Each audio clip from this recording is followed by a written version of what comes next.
Hello good morning विद्यार्थी मित्रों, केम छो?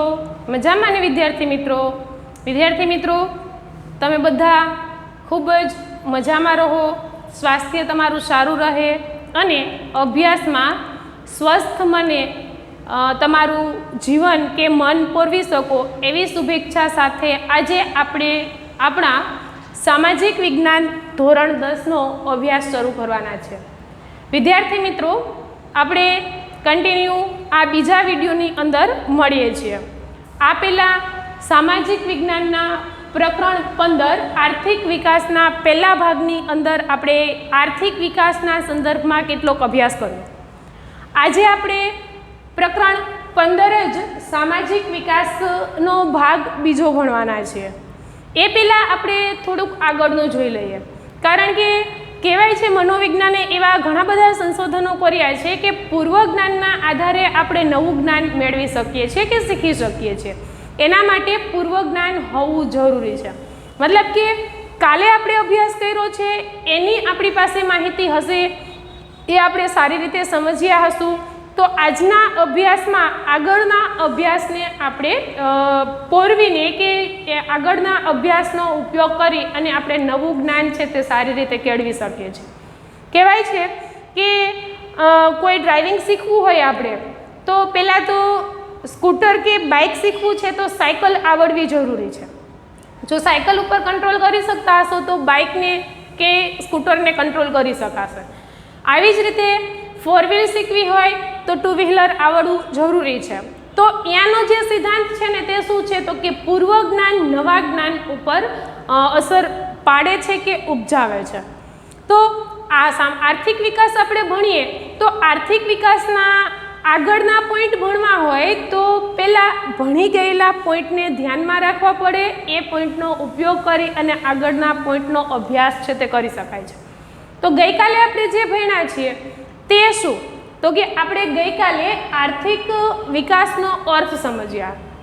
विकासना संदर्भनी अंदर सर्वप्रथम तो विकास एक एवी प्रक्रिया छे कि जेमने अनेक पासा साथे संबंध छे, जेम के सामाजिक पासुं, सांस्कृतिक पासुं, राजकीय पासुं के आर्थिक पासुं। तो ए संदर्भमां विकास एटले शुं तो कि साव टूंकी डेफिनेशन आपणे लईए तो विकास एटले मूळ स्थितिमां हकारात्मक परिवर्तन आवुं। हवे विकास ने आर्थिक क्षेत्रनी अंदर इन्वॉल्व करिए तो आर्थिक विकास एटले शुं तो कि जे ते देशनुं जे अर्थतंत्र छे ए अर्थतंत्र मूळ परिस्थितिमांथी हकारात्मक रीते आगळ वधी रहे के परिवर्तन पामे तो तेने आर्थिक विकास कहेवाय। एनी सामाजिक विज्ञाननी भाषामां आपणे एवी व्याख्या भण्या के आर्थिक विकास एटले तो कि राष्ट्रनी आवकमां सतत वधारो थवो। बीजुं तो कि आर्थिक विकास एटले माथादीठ आवकमां सतत वृद्धि थवी। अने त्रीजुं तो कि आर्थिक विकास एटले लोकोना जीवन धोरणनी गुणवत्ता सुधारवी। आ त्रण व्याख्याओ छे ते आर्थिक विकासने साबित करे छे।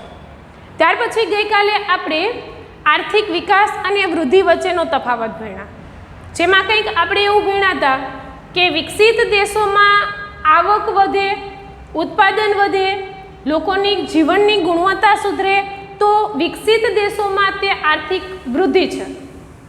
ज्यारे विकासशील देशोनी अंदर आवक वधे, माथादीठ आवक वधे, लोकोना जीवननी गुणवत्ता सुधरे तो ते आर्थिक विकास छे।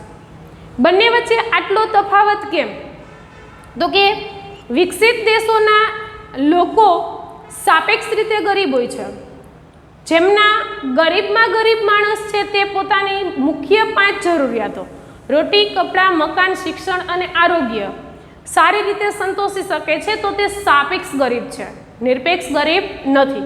माटे ए देशनी अंदर जो लोकोनी आवकमां वृद्धि थशे तो एनाथी एमना जीवननी गुणवत्ता उपर कोई ज असर नथी थती, कारण के देशनो घणो मोटो वर्ग एवो छे के जे सुखी अने सगवड़ताभर्युं जीवन जीवी शके छे। तो एना जीवन धोरण उपर बीजी कोई ज असर थती नथी। तो त्यां वधती आवक, त्यां वधतुं उत्पादन आर्थिक वृद्धि छे। ज्यारे विकासशील देशोमां एक वर्ग एवो छे के जेने सवारे उठतानी साथे ज रोजीरोटी, आवक अने दिवसभરના ગુજરાતની ચિંતા હોય છે। અને જો આવા લોકોની આવક વધે અને તે પોતાની જરૂરિયાતોને સારી રીતે સંતોષી શકે તો વિકાસશીલ દેશોમાં તે આર્થિક વિકાસ છે. આમ વિકસિત અને વિકાસશીલ એવા બે પ્રકારના દુનિયાની અંદર દેશો છે. તો આજે આપણે ભારત જેવા વિકાસશીલ દેશોના લક્ષણો છે તેની વાત કરવાના છે. આજના આપણા અભ્યાસના મુદ્દા શું છે? તો કે આજે આપણે મુખ્ય જે મુદ્દો ભણવાના છીએ તે મુદ્દો છે વિકાસશીલ અર્થતંત્રના લક્ષણો. વિકાસશીલ અર્થતંત્ર મતલબ કે ભારત જેવા વિકાસશીલ દેશો, ભારત જેવા વિકાસશીલ દેશોની લાક્ષણિકતાઓ શું છે? એના મુખ્ય 9 લક્ષણો છે, જે 9 લક્ષણોની આપણે વાત કરવાના છીએ. જેમાંનું એક છે નીચી માથાદીઠ આવક. પણ કેટલી નીચી એ પણ વિશ્વ બેંક નક્કી કરે છે. વસ્તી વૃદ્ધિનો દર ઊંચો, કેટલો ઊંચો એ પણ આંતરરાષ્ટ્રીય કક્ષાએ UNDP દ્વારા નક્કી થતું હોય છે. કૃષિ ક્ષેત્ર ઉપરનું અવલંબન, આવકની અસમાનતા, બેરોજગારી, ગરીબી, દ્વિમુખી અર્થતંત્ર, પાયાની અપર્યાપ્ત સેવાઓ અને વિદેશ વ્યાપારનું પ્રતિકૂળ માળખું. આ 9 મુદ્દાઓ છે તે આ 9 પોઈન્ટ કે લક્ષણો છે તે ભારત જેવા વિકાસશીલ અર્થતંત્રના લક્ષણો છે. આપણે એ અર્થતંત્રની વાત કરવાના છે.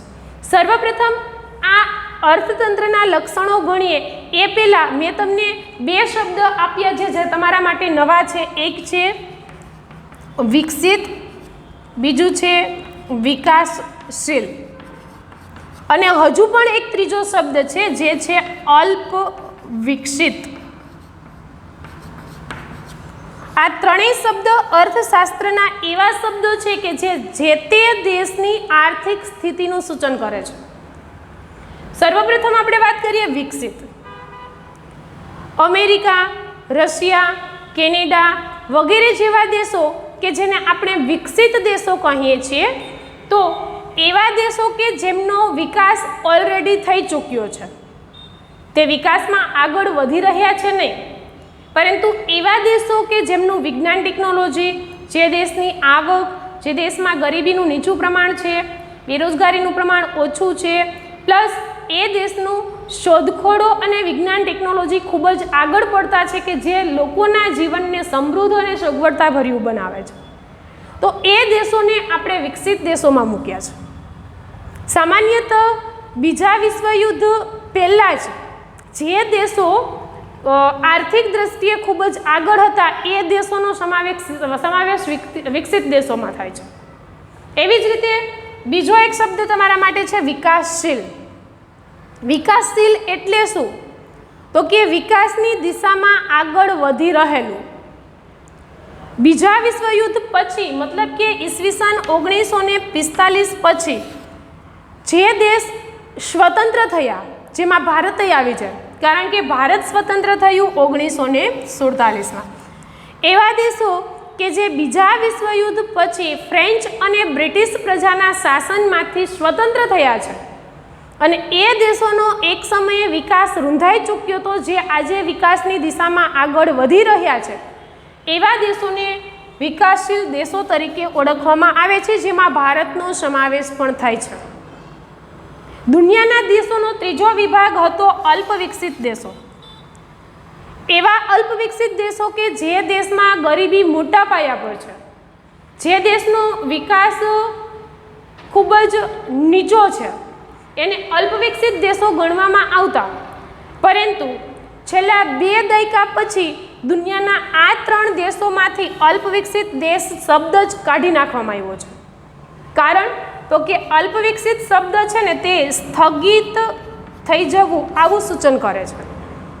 એટલે આજે દુનિયાના દેશોને માત્ર 2 જ ભાગમાં વહેંચી દીધા છે, એક વિકસિત અને બીજું વિકાસશીલ.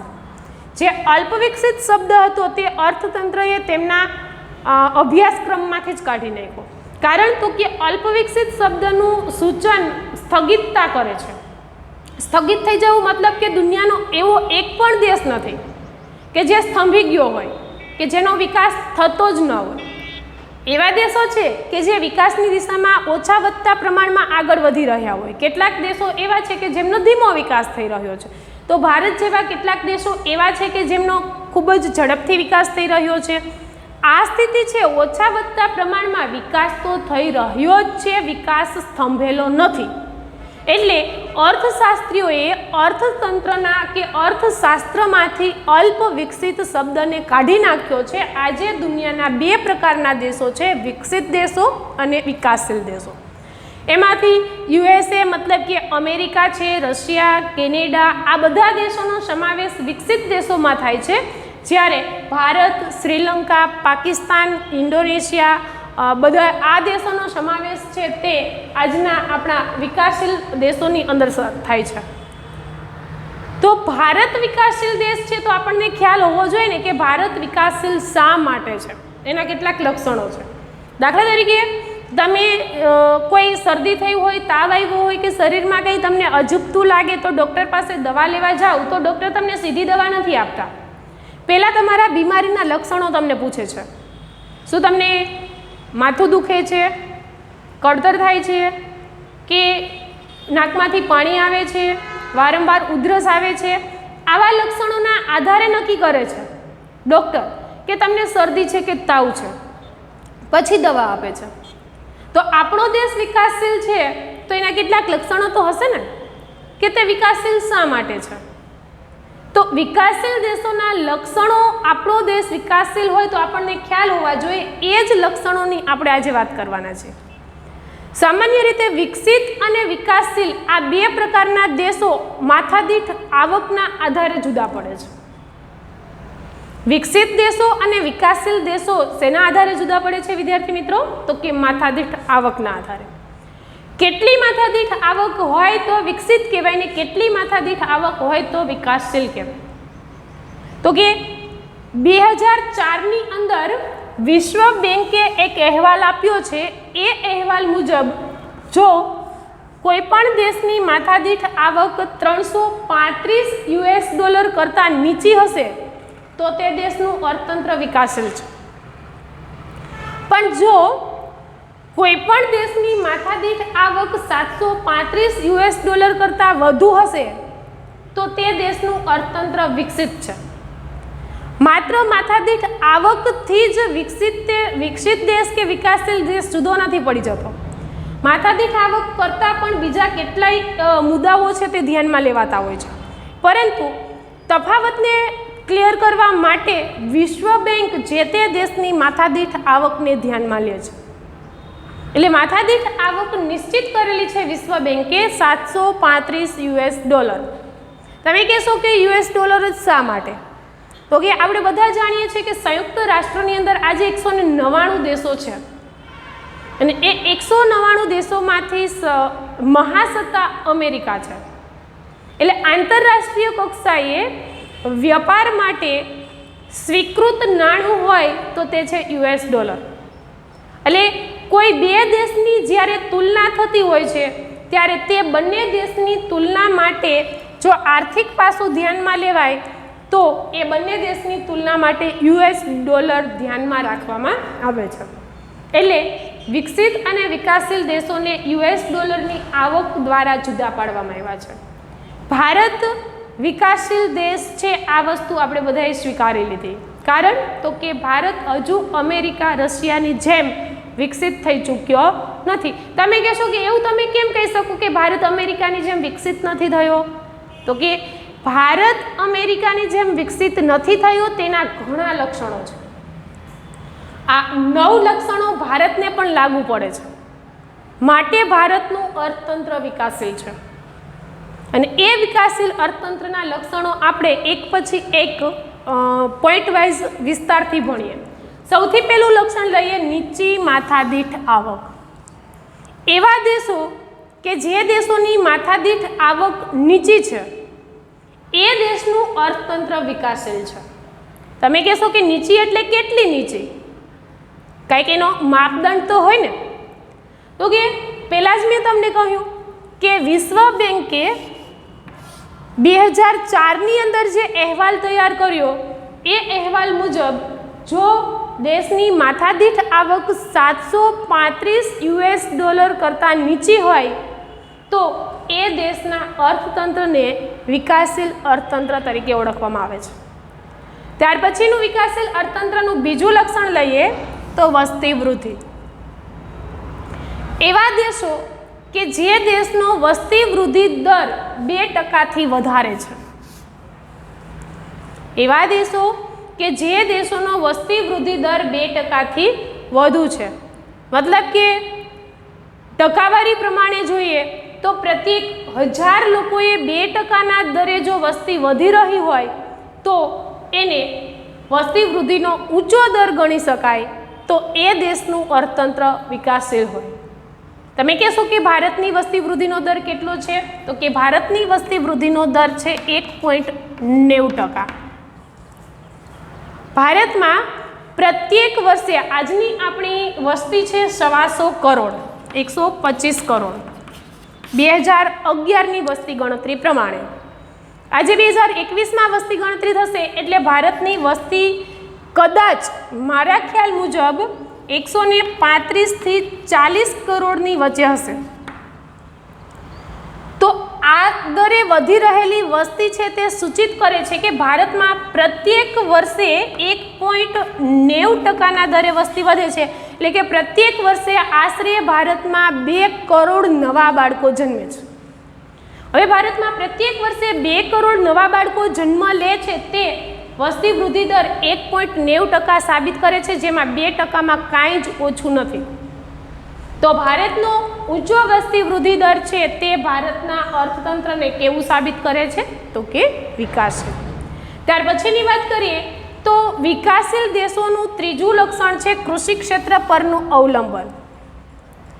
જો અમેરિકા અને ભારતની તુલના તમે કરો તો અમેરિકા વિકસિત છે, ભારત વિકાસશીલ છે. બંને વચ્ચે ડિફરન્ટ શું છે? તરત જ તમને ખ્યાલ આવી જશે. ભારતના લોકો, મોટાભાગના લોકો ખેતી અને ખેતી આધારિત પ્રવૃત્તિ સાથે જોડાયેલા છે, જ્યારે અમેરિકામાં ઔદ્યોગિકીકરણ વધારે છે. તો વિકસિત દેશોમાં માધ્યમિક ક્ષેત્રનું પ્રમાણ વધુ હોય છે, જ્યારે વિકાસશીલ દેશોમાં પ્રાથમિક ક્ષેત્રનું પ્રમાણ વધારે હોય છે. મતલબ કે વિકાસશીલ દેશોના લોકો કુલ વસ્તીમાંથી 60% લોકો કે કુલ શ્રમ પુરવઠામાંથી 60% લોકો છે. શ્રમ પુરવઠો મતલબ તો કે 15 થી 58 કે 60 વર્ષની વય જૂથમાં આવતા લોકોનો સમાવેશ શ્રમિકોમાં થાય છે કે શ્રમ પુરવઠામાં થાય છે. 15 વર્ષથી મોટા અને 60 વર્ષથી નાના આટલા ગાળાની અંદર સમાવિષ્ટ લોકોનો સમાવેશ શ્રમ પુરવઠામાં થાય છે, કેમ કે તે કામ કરવા માટે સક્ષમ છે. તો એ લોકો કે એ જે શ્રમ પુરવઠો છે એ શ્રમ પુરવઠામાંથી 60% લોકો જો ખેતી સાથે કે ખેતી આધારિત પ્રવૃત્તિ સાથે જોડાયેલા હોય તો ત્યાં પ્રાથમિક ક્ષેત્રનું પ્રમાણ ઊંચું કહેવાય, જે કૃષિ ઉપરનું અવલંબન કહેવાય. તો ભારતની સ્થિતિ આવી જ છે. ભારતના કુલ શ્રમ પુરવઠામાંથી 60% લોકો કૃષિ સાથે જોડાયેલા છે અને 25% આવક, રાષ્ટ્રની કુલ આવકમાંથી 25% હિસ્સો ખેતીની આવકનો હોય છે. દેશની કુલ આવકમાંથી 25% હિસ્સો જો માત્ર ખેતીની આવકનો જ હોય અને કુલ શ્રમ પુરવઠામાંથી 60% લોકો જો ખેતી સાથે જોડાયેલા હોય તો એ દેશનું અર્થતંત્ર વિકાસશીલ હોય છે. હવે તમે વિચાર કરો ભારતમાં શું સ્થિતિ છે? તો કે આપણે જાણીએ છીએ ભારતમાં 58 થી 60% લોકો ખેતી કરે છે. ભારતની દેશની જે કુલ આવક છે ને એનો મોટો હિસ્સો 24 થી 25% જેટલો હિસ્સો એકલી ખેતીનો છે અને બાકીની સેવાકીય પ્રવૃત્તિ ને ઉદ્યોગોનો હિસ્સો માત્ર 75% છે. તો એ વસ્તુ સાબિત કરે છે કે ભારતનું કૃષિ ઉપરનું અવલંબન વધારે છે, એટલે ભારતનું અર્થતંત્ર કેવું છે? તો કે વિકાસશીલ છે. ત્યાર પછી વિકાસશીલ અર્થતંત્રનું ચોથું લક્ષણ છે આવકની અસમાનતા. ખાસ કરીને વિકાસશીલ દેશોમાં એવા વર્ગ ભેદ ઊભા થતા હોય છે કે જેમાં તળિયાની આવક ધરાવતા લોકોની આવક એકદમ નીચી હોય છે. તો આખા દેશનો ઘણો નાનો એવો સમુદાય છે કે જે ટોચની આવક ધરાવે છે અને તળિયાની આવક ધરાવતો એક એવો સમુદાય છે કે જેમની પાસે માત્ર ને માત્ર ખાવાનું કરી શકાય એટલી આવક માંડ હોય છે. તો આને કહેવાય આવકની અસમાન વહેંચણી. એ ટકાવારી પ્રમાણે હું તમને સમજાવવાનો પ્રયત્ન કરું. જુઓ, આવકની દ્રષ્ટિએ વિકાસશીલ દેશોમાં 3 વર્ગ હોય, એક ધનિક વર્ગ, એક મધ્યમ વર્ગ અને એક ગરીબ વર્ગ. હવે વિકાસશીલ દેશોમાં ધનિક વર્ગ એટલે ટોચની આવક ધરાવતા લોકો, જેમાં લક્ષ્મી મિત્તલ, ધીરુભાઈ અંબાણી જેવા ટોચની આવક ધરાવતા લોકોનો સમાવેશ કરી શકાય. તો એવો ધનિક વર્ગ કે જેમની આવક ટોચની મતલબ કે જરૂરિયાત કરતાં અનેક ગણી વધારે છે. વિકાસશીલ દેશોમાં આવો વર્ગ 20% હોય છે. એ વર્ગ 20% લોકો, એ 20% લોકો દેશની કુલ આવકમાંથી 40% હિસ્સો લઈ જાય છે. એવા 20 લોકો કે જે 100 રૂપિયામાંથી 40 રૂપિયા લઈ ગયા. ધારો કે એક્ઝામ્પલ તરીકે દેશની કુલ આવક 100 રૂપિયા છે અને સામે પરિવાર 100 છે. એમાંથી 20 પરિવાર એવા છે કે જે 100 રૂપિયામાંથી 40 રૂપિયા લઈ ગયા. હવે પરિવારની સંખ્યા વધી 80 અને આવકના રૂપિયા વધ્યા 60. હવે વિચાર કરો તમે કે ટોચની આવક ધરાવતો ઘણો નાનો સમુદાય દેશની આવકનો ઘણો મોટો હિસ્સો લઈ જાય છે. એવી જ રીતે તળિયાની આવક ધરાવતો ગરીબ વર્ગ કે જેમને પૂરતું 3 ટંકનું ભોજન નથી મળતું, એવા 20% લોકો છે કે જેમને દેશની આવકમાંથી માત્ર ને માત્ર 10% હિસ્સો પ્રાપ્ત થાય છે. મતલબ કે અહીંયા 20% પરિવાર એવા હતા કે જેને 40% હિસ્સો પ્રાપ્ત થયો, પ્રત્યેકના ભાગે 2% આવ્યો. જ્યારે આ 20% એવા લોકો છે કે જેમના ભાગે માત્ર આવકનો 10% હિસ્સો આવ્યો, જેમાં પ્રત્યેકના ભાગે 0.50% આવે છે. તો આ 20% લોકો અને આ 20% લોકો વચ્ચેનો ડિફરન્ટ કેટલો? તો કે 1.50%નો ડિફરન્ટ. તો આ ડિફરન્ટને ક્યારે આંબી શકાય? તો કે ના. બાકી વધ્યો મધ્યમ વર્ગ, આપણે બધાનો સમાવેશ આમાં થાય. એ મધ્યમ વર્ગ કે જેમની સંખ્યા 60% છે. દેશનો 60% લોકો એવા છે કે જે આવકનો 50% હિસ્સો પ્રાપ્ત કરે છે, જેમના ભાગે સમથિંગ 75 થી 80% રૂપિયા છે તે આવતા હોય છે.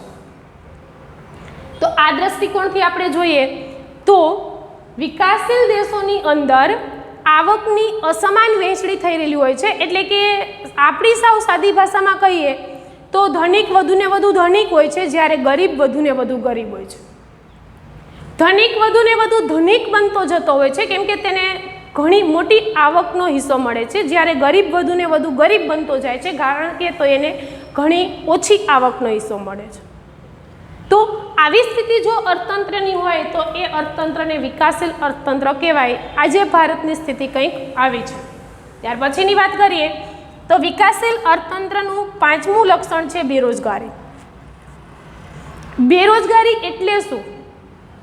તો કે રોજગારની અંદર 15 થી 60 વર્ષના લોકોનો સમાવેશ થાય. 15 થી 60 વર્ષની વય જૂથમાં આવતા એવા લોકો જે કામ કરવા ઈચ્છે છે, કામની શોધમાં છે, ગમે તેટલા રૂપિયા કે વેતન આપે તો પણ તે કામ કરવા પ્રયત્નશીલ છે, છતાં પણ એ લોકોને કામ ન મળે તો તેને બેકાર કે બેરોજગાર કહેવાય. અને વિકાસશીલ દેશોની અંદર આવા બેરોજગાર લોકોનું પ્રમાણ વધારે હોય છે. ફરી એક વખત બેરોજગારની આપણે વ્યાખ્યા લઈએ. એવા લોકો કે જેમની વય જૂથ 15 થી 60 વર્ષ છે, તે કામ કરવાની ઈચ્છા ધરાવે છે, કામની શોધમાં છે, ગમે તેટલા વેતન દરે તે કામ કરવા ઈચ્છે છે, છતાં પણ તેને કામ મળતું નથી, તો એ માણસને બેકાર કહેવાય. અને આવા માણસોનો એક સમૂહ એટલે બેરોજગાર, અને એ માણસોની સ્થિતિ એટલે બેરોજગારી. હવે જે માણસ કામ કરવા ઈચ્છે છે ને કામ નથી મળતું તો તે બેરોજગાર છે. ને આવા લોકોની સંખ્યા વિકાસશીલ અર્થતંત્રની અંદર કુલ શ્રમ પુરવઠાના 3% જેટલી હોય છે.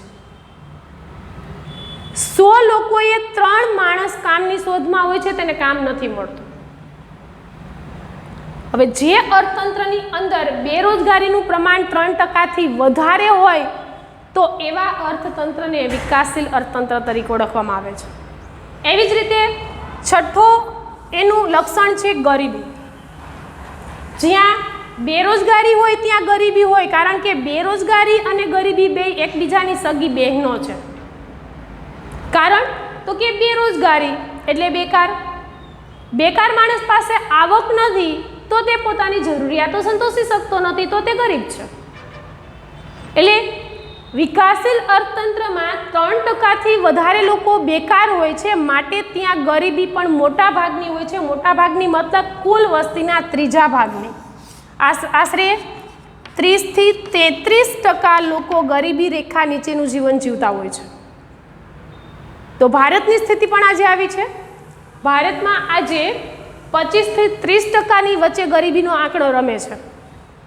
પરફેક્ટલી તેમનો સરેરાશ લઈએ તો આશરે 27% લોકો ગરીબ છે. તો તે ત્રીજા ભાગની જ ગરીબી ગણી શકાય. એટલે એવા અર્થતંત્ર કે એવા દેશ કે જેમાં કુલ વસ્તીના 30% લોકો ગરીબી રેખા નીચેનું જીવન જીવતા હોય તો એ અર્થતંત્રને પણ વિકાસશીલ અર્થતંત્ર કહેવાય. કેમ કે ભારતમાં આ સ્થિતિ છે તો ભારત પણ વિકાસશીલ જ છે. ત્યાર પછીની વાત કરીએ તો દ્વિમુખી અર્થતંત્ર. વિકાસશીલ દેશોમાં વિજ્ઞાન ટેકનોલોજી ક્ષેત્રે શોધખોળો ઓછી થઈ હોય, પરિણામ સ્વરૂપે વિકાસશીલ અર્થતંત્રનું સ્વરૂપ દ્વિમુખી હોય છે. દ્વિમુખી એટલે શું? તો કે ત્યાં કેટલાક નવીન સુધારા પણ થયેલા હોય છે, તો કેટલીક ત્યાં પ્રણાલી જૂની પણ હોય છે. એટલે જે ટેકનિકલ શોધખોળો થઈ છે તો કેટલાક ઉત્પાદન ક્ષેત્રો એવા હોય છે કે જ્યાં ઉત્પાદન નવી ટેકનોલોજી પ્રમાણે થાય છે અને ગુણવત્તાસભર થાય છે. તો કેટલાક એકમો એવા પણ હોય છે કે જ્યાં નવી ટેકનોલોજી ન આવવાને કારણે ઉત્પાદન ઓછું થાય છે, ઓછી ગુણવત્તાનું થાય છે કે તે જોઈએ તેટલા પ્રમાણમાં નથી થતું. આવી પ્રકારનું દ્વિમુખી અર્થતંત્ર વિકાસશીલ દેશોની અંદર પ્રવર્તતું હોય છે. ત્યાર પછીનો 8મું લક્ષણ છે પાયાની અપર્યાપ્ત સેવાઓ. વિકાસશીલ અર્થતંત્ર ધરાવતા દેશોમાં એટલે કે ભારત જેવા વિકાસશીલ દેશોમાં માળખાગત સુવિધાઓનો અભાવ હોય છે. આજે આપણે આ કોરોના આવ્યો એટલે ઓનલાઈન, કેશલેસ કે ડિજિટલ ઇન્ડિયાને આપણે અંજામ આપી શકીએ એવી સ્થિતિમાં આગળ વધી રહ્યા છે. પરંતુ વિકાસશીલ દેશોમાં માળખાગત સુવિધાઓ મતલબ કે સેવાકીય સુવિધાઓ છે, વીમાકીય સુવિધાઓ છે, માર્ગ પરિવહન છે, વાહન વ્યવહાર છે, નવી ટેકનોલોજી છે, આ બધી જ સુવિધાઓ ઓછી હોય છે. શોધખોળો ઓછી હોવાને કારણે ત્યાં પાયાની માળખાગત સુવિધાઓ પર્યાપ્ત માત્રામાં પ્રાપ્ત થતી નથી. તો આવા અર્થતંત્રને પણ વિકાસશીલ અર્થતંત્ર તરીકે ઓળખવામાં આવે છે.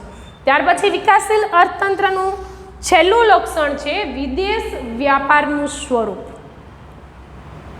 ભારત જેવા વિકાસશીલ દેશો વિદેશ વ્યાપાર કરે છે, પણ એનું સ્વરૂપ અનુકૂળ નથી, પ્રતિકૂળ છે. અનુકૂળ મતલબ કે સરખું નથી.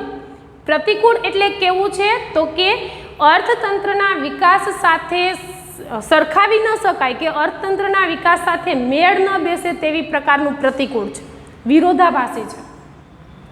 તમે કહેશો કે ભારત તો વિદેશ વેપાર કરે છે, ભારતમાંથી કેરીની નિકાસ થાય છે, ભારતમાંથી ચાની નિકાસ થાય છે, ભારતમાંથી કાચા લોખંડની નિકાસ થાય છે, ભારતમાંથી તો કે સુતરાઉ કાપડના કાચા મટીરિયલની નિકાસ થાય છે.